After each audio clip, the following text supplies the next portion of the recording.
Hello, my name is Kevin. And my name's Chris. And yeah, we both recently beat Bioshock Infinite, and realized the story and the ending are a little confusing. Yes, rather complicated. Yeah, so I guess we just thought we'd do this little video to kind of help Deconfuse you. yeah, to help make it make sense. Don't worry, I know that's not a word. Yeah. So yeah, just to start, this does have lots of spoilers. If you do not want the entire game spoiled for you, I suggest you don't watch this. yeah, if you haven't beaten the game yet, do just exit this video and watch it when you finish the game, because it's an amazing game. You should beat it. Without getting the shit spoiled out of it completely. Yeah. So now hopefully all you guys that don't want this spoiled left, and I guess we'll get started.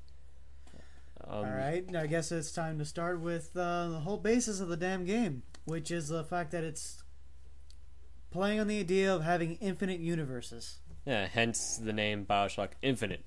Infinite being there being infinite universes that you're able to kind of manipulate by the actions you do in one universe. Yeah, that goes to like the beginning when the Lutesses are there. The Lutesses are talking about all the they're kind of secretly talking about it, but they're talking about all the other times that they've done this and with all the other universes. In the beginning of the game, you're in a boat rowing with the two Lutesses, and one of them asks the other one to row. I'm sorry, I don't remember the names, although they're two very similar names. But the boy Lutess asks the girl to row, and then she's like, "Oh, well, I don't want to row." And then why don't we ask him to row? And then the boy references a past Booker that they've tried doing this with, and he says he doesn't row, like trying to really say that in all the other universes, the Booker DeWitt has never rowed the boat. So that's why it has that whole little scene in the beginning. And if you didn't notice, the Lutesses are twins, but that's not actually the case. They look alike, but that's because they're actually the same person from two different universes. Yeah, you realize this in the very beginning of the game when you're walking and you see a statue change. It changes from the boy Lutess to the girl Lutess, which is in that universe, the girl Lutess was the one that created the molecule that's always stays lighter than air or whatever. That doesn't fall. Yeah, it's just blah blah. Sorry about that. But that's what keeps Columbia afloat. Her molecule that she made, or whatever. Not, you can't really make molecules, but her molecule that she found, I guess. As you could already tell, obviously the Lutesses have been working on something. If they're continuously trying to get Booker to, if they're continually taking Booker over and over and over again throughout all the different times to the lighthouse, they're trying to get something done. A while before they got the ability to, they discovered the infinite universes, and they made the mistake of allowing Comstock, who is the main villain, of course, of the game, to steal Booker's daughter.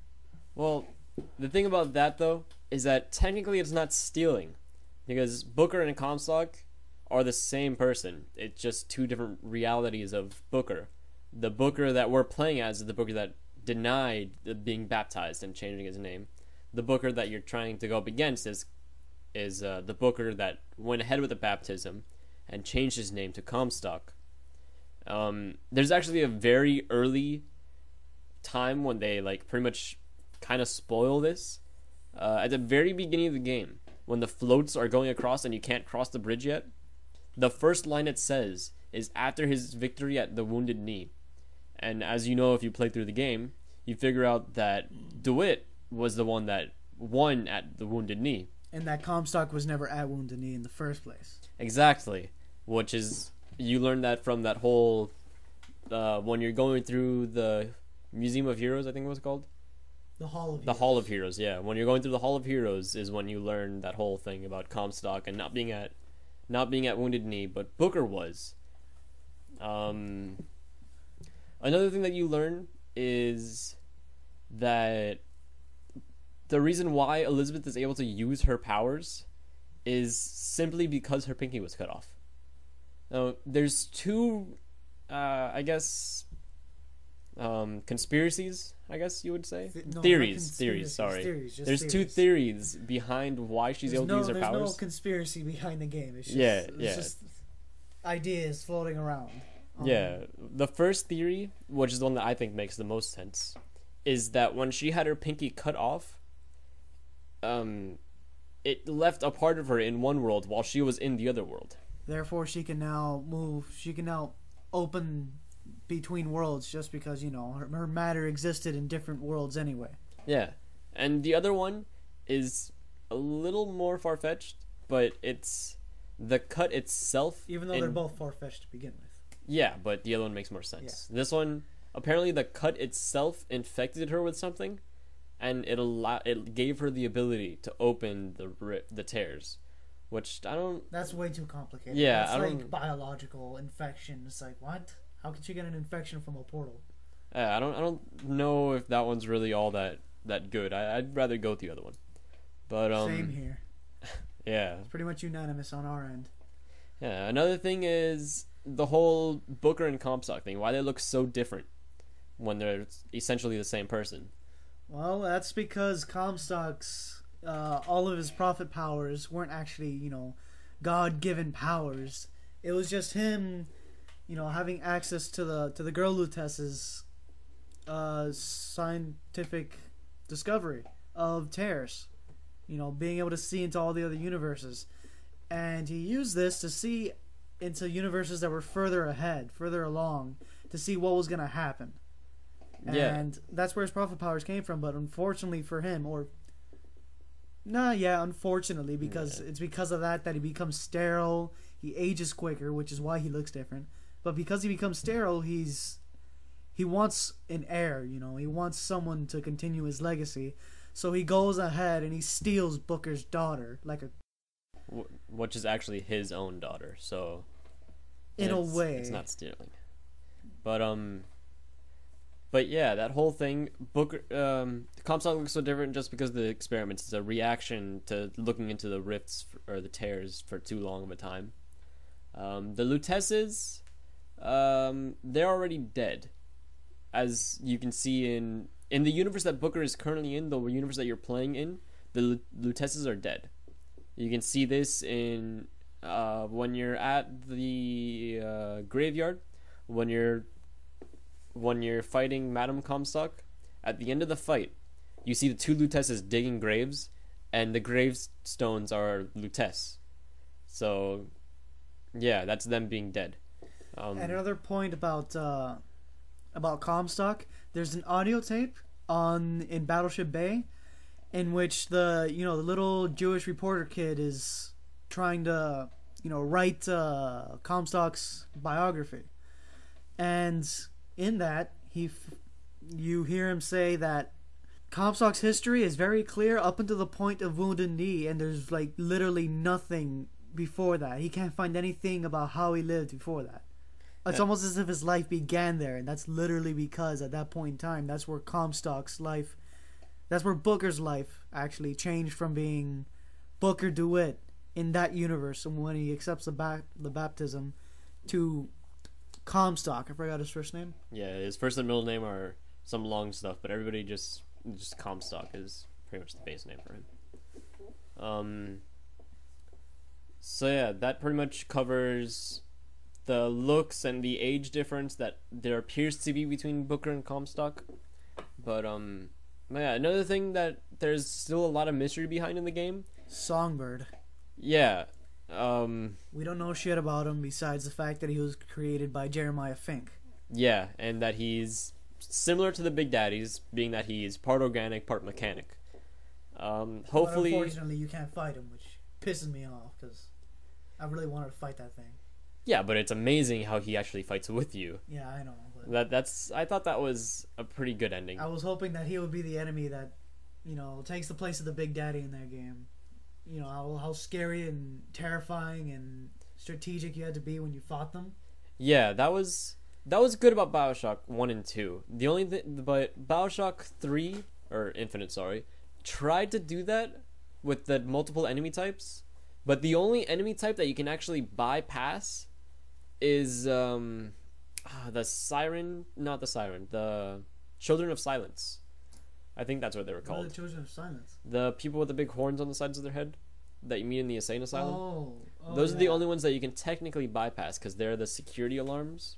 Yeah. Every other enemy you have to fight against. The firefighter, the But that was just like a handyman. mediocre stealth portion. It wasn't even like Yeah, it wasn't even like that much of a stealthy portion. you don't even fight them either. Well, you're forced to fight the first one, which is pretty much like a No, but you don't even fight them themselves. You just No, gotta no. fight the yeah. people. It's impossible. It's impossible to fight them, but you have to fight everybody that they possess, I guess. And of course, there you just end up using the crow traps. Put it down, and it's overpowered as hell. Especially if you have it so that they die, they make more traps because they just die, trap, and they don't shoot you, so they just run after you. So they just run into more traps and they just die again, and it's so easy to kill them. Yeah, I mean, I guess with that, let's just go and like quickly go off topic and talk about the vigors in the game. The vigors are amazing. I mean, they have a few that are similar to old plasmids, but then they have other ones that are just like just whole new ideas. Like my favorite, and I'm sure it's Kevin's favorite as well, is the ram. The ram, that's the only vigor you need in the entire game. You could literally beat the game with just that. I mean, while the crows are good and all, and they make good traps, they can't hurt the mechanical enemies like the handyman and the motorized patriot. And it's ridiculous because I understand it's so powerful against organic enemies. You don't really want to make it too powerful, but then you have ram. When you have ram, oh my god, it is just overpowered beyond belief. You get the upgrade that gives you invincibility when you hit an enemy and recharges your shields too. You can just fire away so long as you have your salts upgraded. Mostly all your upgrades going to salts. You could just keep on launching yourself at the enemies from across like huge fields. Hit them. Your shields are low, doesn't matter. Recharges instantly, and you could either use your shotgun or just melee them and they die. And it's just crazy strong. Yeah, that has to be one of my favorite of all the vigors. That and though a lot of people don't really like it, I actually use the Inferno, I think what's called. No, Devil's Kiss. That's right. I use Devil's Kiss quite a bit just because when I'm playing an FPS, having a grenade seems like a normal thing to have. So I don't know. I kind of like that one a lot. That was usually the two that I used. Another fun fact: Handyman. The only vigors that they can really be like all traps don't affect Handyman. But if you use God, I don't remember the name. The octopus tentacle one, whatever. The one that nobody. Well, I don't use it because I think that's a worthless one. Same thing here. I thought it was pointless, especially when I have RAM because it's amazing. Yeah, that one, it can actually trap the handyman and stun the handyman, which will make it easier to get the whatever that trophy or achievement, whatever you're playing it on, is called, for killing the handyman by only shooting in the heart. Heartbroken, I think it was. Didn't you say you could just use the glitch where they jump up on the, not even a glitch, just the break in the game where they jump up on the skyline when you're riding it to, electrocute it? You could just drop down and shoot him in the heart while he's electrocuting, and then just jump back up when he gets down, and he'll jump back up again. Yeah, that's another little loop. Not really a loophole, but another little trick in the game for fighting the handyman. Whenever there's a handyman fight, there's always a zip line. All you have to do, jump on the zip line, wait for him to jump onto it. Once he jumps onto it, jump off, shoot him while he's on it, because while he's on it, he's vulnerable still, but he's stuck doing the cinematic for the attack. And he's stuck doing the attack until it reaches all the way back to him, that whole electrical shock on the rail thing, which does a lot of damage, so make sure you do not get hit by that. Yeah, and preferably use a sniper or a carbine when shooting that heart. Yeah, because you would want to get the most damage, and hitting the heart is his only weak spot. But, yeah. Unless, of course, you're using RAM. Then you just hit him, shotgun, hit him, shotgun, hit him, shotgun, hit him, shotgun. You'll never die, and then he'll die way before you do. Way before you even run out of salts. That's how I killed him. It was way too easy. Yeah, there's certain elements of the game that make it way too easy, but then even in 1999 mode, there you can still do that whole ram and that whole ram just destroying everything and the getting on and off the skylines to kill the handyman. But I guess the only thing that really makes 1999 mode a lot harder is the fact that you die when you reach 0 coins. When you have 0 coins and you have no money left, you die. But that'll never happen with RAM. Yeah, that won't really happen if you have RAM, because you can just, like he said earlier, you can just regenerate everything. I guess it's balanced because it doesn't come at the beginning of the game, but still, once you get it, it's like, oh, game just went into easy mode. Yeah. Can't imagine playing on easy. No, I didn't even play on easy. The first time I beat the game, I beat it on hard. Same here. But yeah, to go back on topic to the actual ending. Yeah, to the actual ending. So yeah, at the end of the game, the first scene you see at the end of the game is Rapture. To start off, Rapture is no way linked to Bioshock Infinite. It's no way linked to Columbia. Completely separate. No matter how many times people tell you Andrew Ryan and Booker Dwight are not the same person. I don't understand how many times people have asked this question, but although the only way they're connected is the fact that there's one man and one lighthouse. And that's the only thing Elizabeth keeps repeating at the end of the game. Yeah, she says that there's constants and variables, but she doesn't literally mean that they're the same, that they have to be the same person. If they are the same person, they're literally the same person, or in the Lutesa's case, very similar. You're not going to get someone like DeWitt and Andrew Ryan being the same person, or Comstock and Andrew Ryan, or DeWitt and Jack, I believe you said his name was. Yeah, the beginning character's name is Jack. And aside from that, there's also the fact that sure, they may represent parallel ideas, but they're no way the same person. Yeah, they take place in different time periods, and also technically, if you think about it, if Booker is Andrew Ryan, then wouldn't that make Frank Fontaine Andrew Ryan? I mean, it just doesn't. When you think about it, it really doesn't make sense. So just get that idea out of your head just right now. Because it makes no sense. Yeah. Sorry, that was a bad Russian imitation. Yeah, very bad. It's like high pitched, and it was just it was horrible. God, Kevin, you keep. Wow. But yeah, back on to the topic. The ending is very long. I mean, I'm sure we're not even gonna show the entire ending in this video. And it's already 18 minutes long. Just so you know. Well, it's about 18 minutes, yeah. But yeah, there's way too much to really sum up the ending. You have to play it multiple times to really understand everything.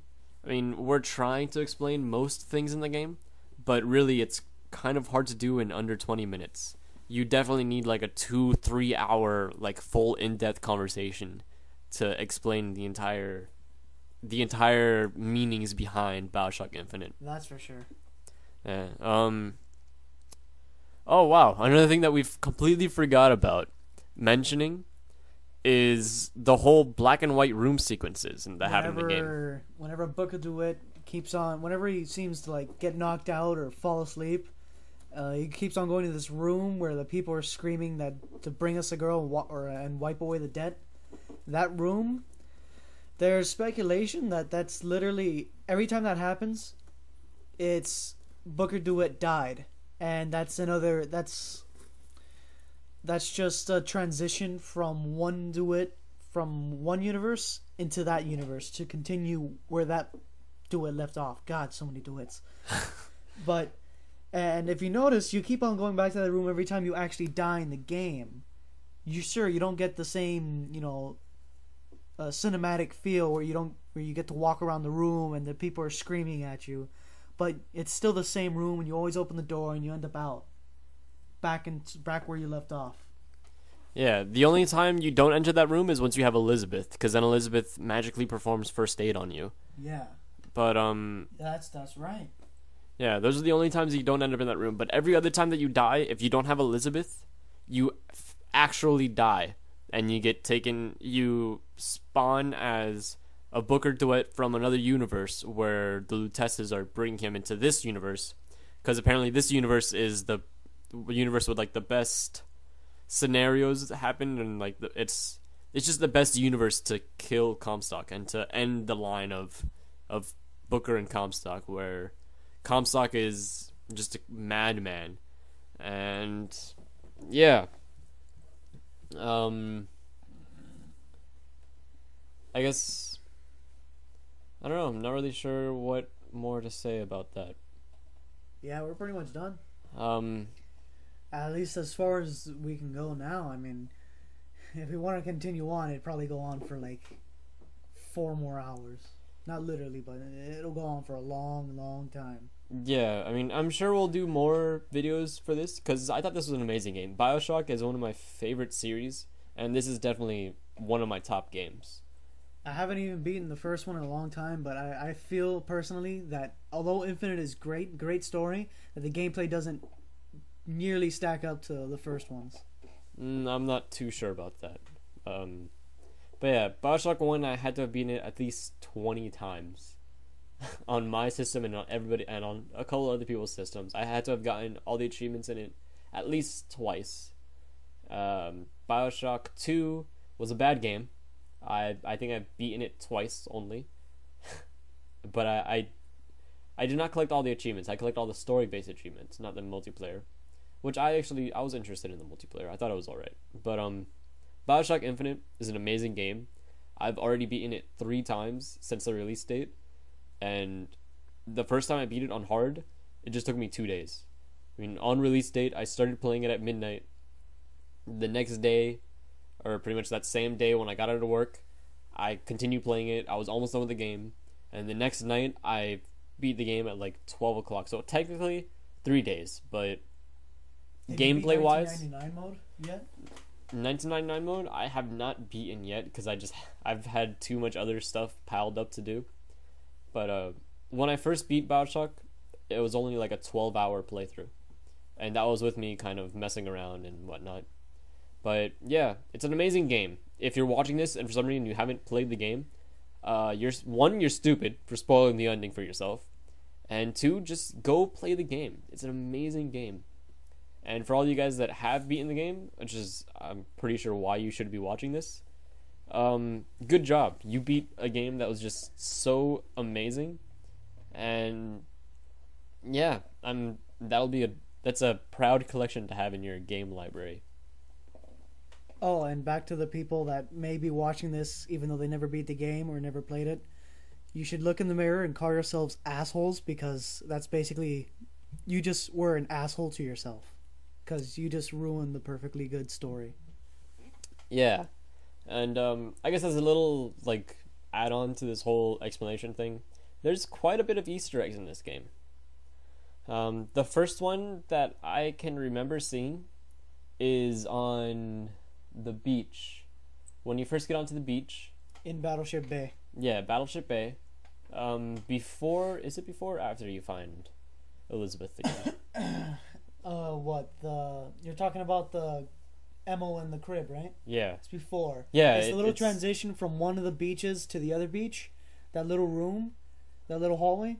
It's as you're going down, there's a little crib in the corner, and it's just right there, in the crib. Yeah, you look to the left, you see a crib, and in the crib there's a box of pistol ammo, which I'm sure if you played the first one, you know. It's a reference to the first game, how you find the first revolver. You find it in a crib with a splicer leaning over it. And then right across from that, I think, is another reference to Bioshock 1. And that's where you meet some unnamed engineer that happens to have an Irish accent. And it's the only person in the entire game that has this Irish accent. You actually meet him twice in the game. That I can remember, you meet him twice. I think maybe even 3 or 4 times. But for sure you meet him twice. And I think this is a kind of like a hint at a hint or a nod? I guess more of a nod at Atlas. Just even the first line he says, it just, for some reason when I first walked in there, it just reminded me of Atlas so much that I really think that's just like a little like hint, like a little thing they just added in there, like, oh look, it's a reference to the first Bioshock game. Like that whole little section there is a reference to the first game. Another thing is I'm not sure if it's in that same level or where it's at, but you actually see the wrench on the floor, which a lot of people aren't talking about that wrench. A lot of people are talking about the wrench that you get hit in the back of the head by with Elizabeth, which is a pretty funny scene because it's the wrench being used back at you. Yeah. But you actually see the wrench at multiple times in the game. It doesn't just appear like 2-3 times. It appears multiple times. I noticed how you brought up beforehand. You brought up the idea of how it made no sense that Elizabeth hit you with the wrench and you don't die. You just get knocked out, even though you get hit pretty goddamn hard from the look of it with a heavy wrench. But then, of course, in that situation, you end up going back to that room where we speculate is what happens when Booker dies. So in that situation, maybe Elizabeth ended up killing Booker, although it doesn't seem like she has it in her. Yeah, when you think about that, that's probably like the only bad thing about that theory, which Elizabeth is too innocent of a person. She wouldn't kill somebody, even if it was somebody that was as mean as Booker was. Lying her, tricking her, saying they're going to Paris and then going to New York to turn her in. But God knows who. Yeah, I wonder what would happen if he actually pulled that off. If it was actually what he thought it was gonna be, like if the game was literally just it had no crazy infinite universes and it was just about Booker being a dickhead and turning in Elizabeth to those people. I really wonder what possibly could have happened to poor Elizabeth. Yeah. Oh, and Elizabeth, this is Anna DeWitt. Just, yeah, it's Booker's daughter.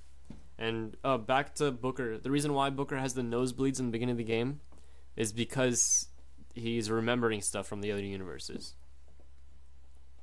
From the other versions of himself from that universe. So that's one of the things you can see that the Lucians have tried this many times. Which, actually, the whole heads and tails thing, that's the tally marks on the board. That's how many other Bookers have gone through the same exact process. That's pretty much the Lucians playing a game. They all picked heads. Yeah, they've all picked heads. But yeah, if you count it out, there's 123. 123 other Bookers have tried killing Comstock. And it kind of makes you think, how many of those 123 were actually able to figure things out? Like, figure out that Comstock is Booker and figure out that Elizabeth is his daughter. But the only thing about that, though, is you do realize when you come back from the tear and the Vox Populi have taken over the thing, you become, in that universe, Booker DeWitt was like the leader of the Vox Populi simply because Elizabeth was dead. Elizabeth wasn't, like, they couldn't find Elizabeth, which was why that universe wasn't really a good universe for the Booker to save Elizabeth, which is why that was like a failed attempt.